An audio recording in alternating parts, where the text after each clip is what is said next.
بسم اللہ الرحمن الرحیم۔ السلام علیکم دوستوں، آج کی ویڈیو میں ہم پاکستان اور ترکی کے درمیان اینٹی ٹینک گائیڈڈ میزائلز کے متعلق ہونے والے معاہدے پر بات کرتے ہوئے یہ جاننے کی کوشش کریں گے کہ روس ایران کو کون سے جدید ہتھیار فراہم کر رہا ہے اور کیا ایران اس حوالے سے امریکی دباؤ برداشت کرنے کی صلاحیت رکھتا ہے۔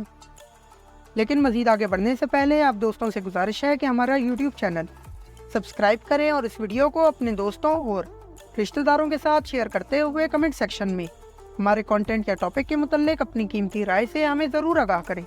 شکریہ۔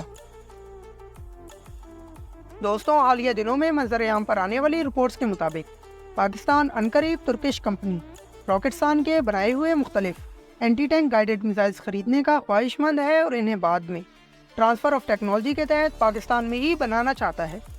یاد رہے کہ راکٹسان کئی طرح کے اینٹی ٹینک گائیڈڈ سسٹمز تیار کرتی ہے کہ جس میں شارٹ رینج اور میڈیم رینج کے علاوہ لانگ رینج ویپنز بھی شامل ہیں، جبکہ ترکیہ very long range anti tank guided missiles پر بھی کام کر رہا ہے۔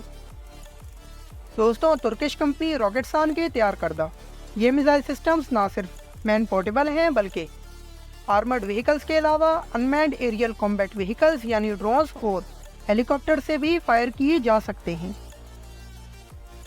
ترکیہ مین پورٹیبل شارٹ رینج کیٹیگری میں کیراوگ اینٹی ٹینک گائیڈڈ میزائل بناتا ہے جو کہ 16 کلو گرام وزنی ہونے کے باوجود 2.5 کلومیٹر کی رینج رکھتا ہے۔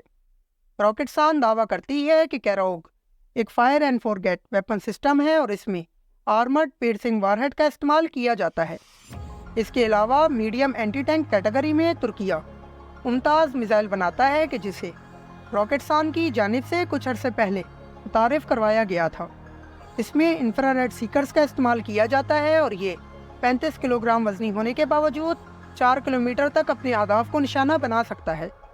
دوستوں، ممتاز کی خاص بات یہ ہے کہ اس کو ترکیہ کی جانب سے مختلف آرمرڈ وہیکلز کے ساتھ انٹیگریٹ کیا جا چکا ہے۔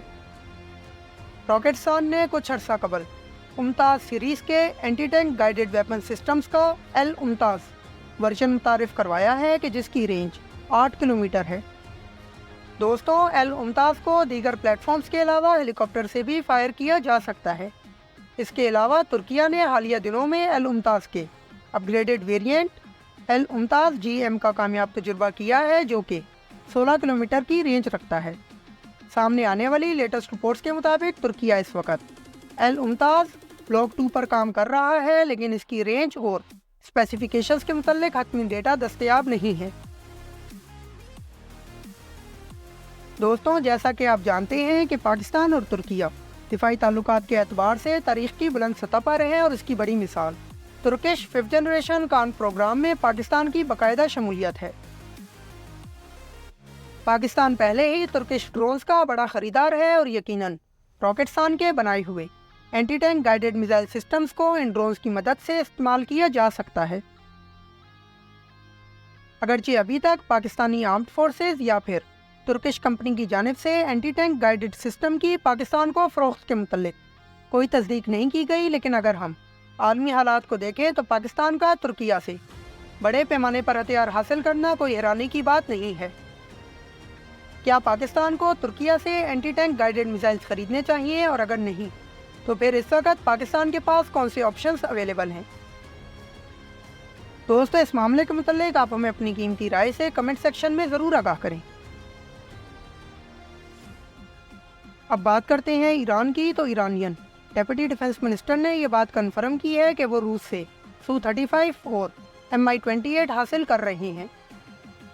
یاد رہے کہ اسی سال ہم نے آپ دوستوں کو اپنی ایک ویڈیو کے ذریعے آگاہ کیا تھا کہ روس نے ایران کا بنایا ہوا یاک 130 لائٹ اٹیک ٹرینر اپنی ایئر فورس میں شامل کیا ہے، اور اس ویڈیو میں ہم نے آپ دوستوں کو یہ سمجھانے کی کوشش کی تھی کہ اب یاک 130 کے بعد ایرانی ایئر فورس کا اگلا متوقع فائٹر جیٹ سو-35 ہوگا۔ مزید آگے بڑھنے سے پہلے اگر ہم سکوئی سو-35 کی خصوصیات پر بات کریں تو یہ بیسیکلی سو-27 کا اپ گریڈڈ ورژن ہے کہ جسے ملٹی رول فائٹر جیٹ کی طرز پر تیار کیا گیا ہے۔ سو-35 کو ہائیلی مینووربل بنانے کے لیے اس میں کینارڈ ونگز کا اضافہ کیا گیا ہے اور اس کے انجنز کو تھرسٹ ویکٹرنگ نوزل سے لیس کیا گیا ہے۔ سو-35 کے متعلق یہ گمان کیا جاتا ہے کہ اس میں اسٹیلتھ فیچرز اور ایکٹیو الیکٹرونیکلی اسکینڈ ایرے یعنی ایسا ریڈار کے علاوہ